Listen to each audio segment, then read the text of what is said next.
Now, next, I got Anthony Wint. And it was hard to choose between Anthony Wint and Bilal Hassan, but I do think Anthony Wint is a little bit more green to MMA. And there's one fight on his record where he went to a split decision and he looked gassed in round 2 and 3. But I think he could have fixed that, and we'll see soon because he's about to fight at UFC. I think it was at Sacramento, I believe, and that's in what, in like 1 or 2 weeks. And that's really cool that he's trying to get back into competition.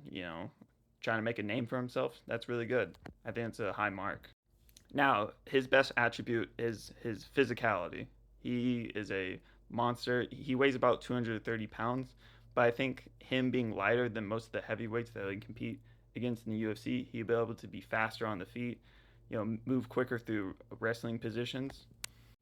And honestly, up until a certain point, he's probably more skilled than most of the fighters at heavyweight on the UFC roster right now.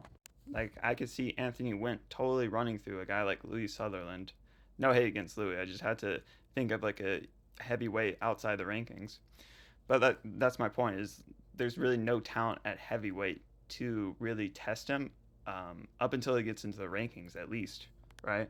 And if he's able to maintain his explosiveness through round 1, round 2, and maybe even to round 3, he could be a huge problem at heavyweight. And his power on the feet is just insane. So I really like Anthony Wint. Maybe he can go further than Bilal Hassan.